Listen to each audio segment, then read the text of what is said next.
This is the same spot we were 2 days ago, except we were able to walk well out there, but we're not going there today. Look at how hot it is underneath now. The lava flow underneath has certainly expanded. Fires and burning lava taking out all vegetation in its path. Oh, look at this. Look at that. Trees coming down as the lava encroaches on the outskirts of the flow. The lava burning the trees from the roots up. As the lava moves over the land, you can hear the explosions from methane gas igniting. Officials are monitoring the air for toxic gases like sulfur dioxide and carbon dioxide, which in high concentrations can be fatal. Residents are stocking up on masks.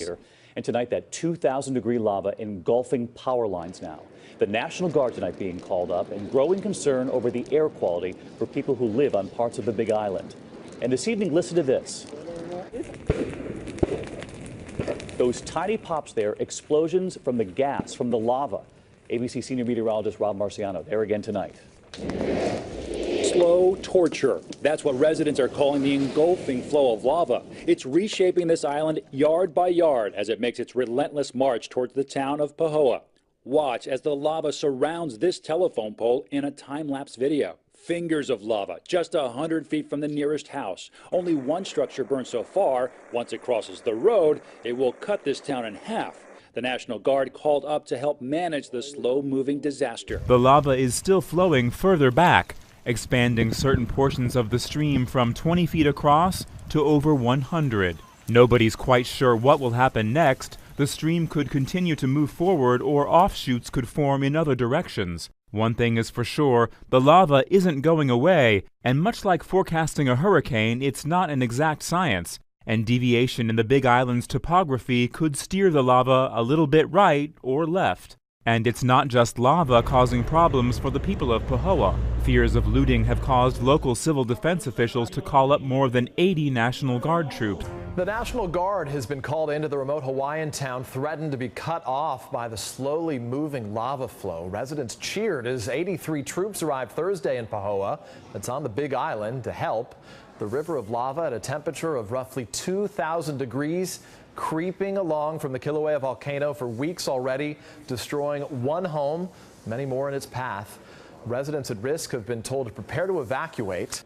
Rob, just incredible reporting these last couple of nights. Stunning imagery, especially when you put it against the beauty of Hawaii there right behind you. But those gas fears from the lava, very real tonight? Absolutely. I mean, the air is much cleaner where I'm standing now, but after 2 hours near that lava flow, the hike back, I felt a little bit woozy, no doubt from the smoke and some of the fumes coming from the flow. So folks who will have to deal with that on a long-term basis, the unhealthy breathing is a real threat, David. I think one of the things that can be deceiving in a lot of the coverage that we've seen, and even standing there, is, you know, the tip is not incredibly wide. But when you look at the force of the flow that's coming from behind, sure, and how much there is, that's really where the need for vigilance, the need for preparedness, and kind of why everyone in the community there is just holding their breath to see where this goes. Obviously, a lot of homes potentially in its path. Just a question that we were thinking, I mean, do folks have lava insurance? What happens to these residents who lose everything? That's something that people are really concerned about, both their mortgages, for those who have been evacuating or those who are looking at evacuation, what happens to their mortgage payments, they're looking at all the different scenarios here.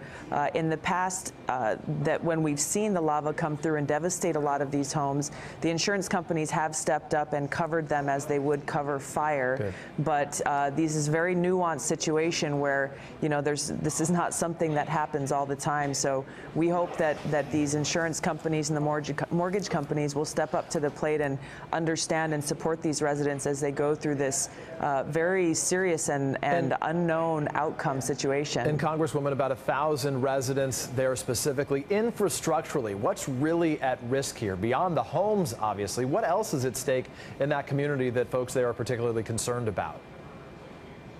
Well, first of all, I want to commend the mayor there in Hawaii County because he's been on the ground, Mayor Billy Kinoy and his Civil Defense Director, Daryl Oliveira, because they've been very proactive, both with the infrastructure, the roads, making sure that, working with the electric company, that they are able to maintain power and make sure that the telephone companies continue to run, because what's most at risk here as this flow goes down and these fingers pop out in different directions of the lava flow is this community can be completely cut off and isolated.